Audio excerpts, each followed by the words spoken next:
Magandang umaga mga ka-happy hour.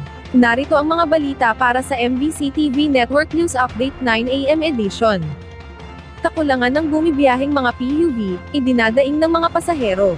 Yan ang MBC TV Network News ni Kyle Bulias. Problema ngayon ng maraming pasahero ang kakaunting bilang ng mga bumabiyaheng pampasaherong jeep. Sa lungsod ng Maynila, pahirapan ang pagsakay ng mga pasahero dahil iilan lamang ang dumadaang mga jeep kahit na mag-aalas 7 pa lamang ng umaga.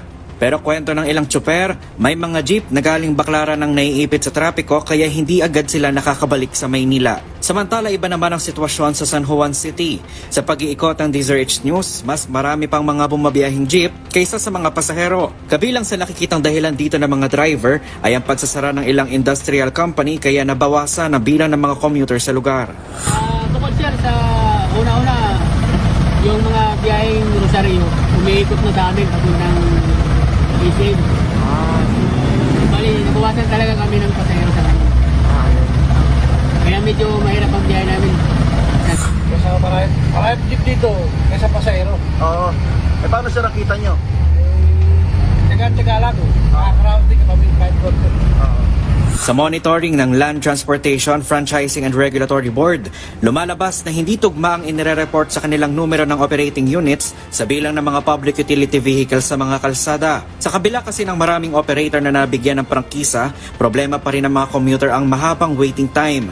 Ayon kay LTFRB Chairman Attorney Vigor Mendoza II, dalawang dahilan na nakikita nila rito. Either yung driver wala absent o si pangalawa, under-repair yung mga sasakyan nila na hindi nila mapaayos kagad. No? In which case, ang solusyon dyan, interim lang. No? Magpapasok tayo ng additional buses o ng interim arrangement hanggang maayos yung mga bus under repair. So ito yung mga datos na gusto kong malaman para yung ating solusyon ay angkop dun sa problema talaga. Sinabi rin ni Mendoza na hindi rin basta-basta maaaring magdagdag na lamang ng mga sasakyan sa kalsada dahil makakaapekto naman ito sa volume ng mga sasakyan kaya mahalagang malaman ng ahensya ang pinaka-updated na datos. Nakita ka namin last week, kung walang pagbabago, bakit parang ang waiting time naman humahaba? So, either of two things. So, either kulang pa, dumami ang pasahero, kaya kulang pa yung sasakyan, hindi na tama yung datos dati, or mali yung datos na binibigay sa amin. Kung sinasabing 100 bus at ang tumatakbo dyan, in truth, hindi 100 bus. Kaya data-driven lang talaga. Kaya this week, after I reported last week, talagang check namin yung datos. We will make the necessary changes na meeting na po kami kahapon. Over the weekend, aayusin na ho natin yan. Para sa MBC TV Network News, ito si Kyle Bulias ng DZRH. Una sa Pilipinas, una sa Pilipino.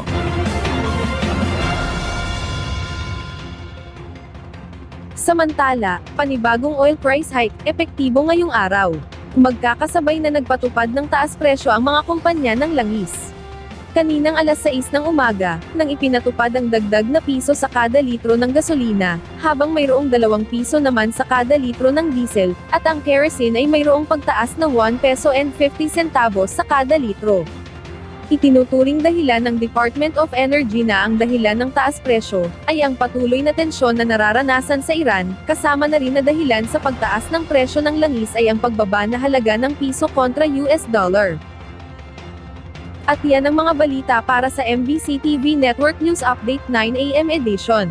Abangan ang mga susunod na balitaan mamaya para sa 10 AM edition.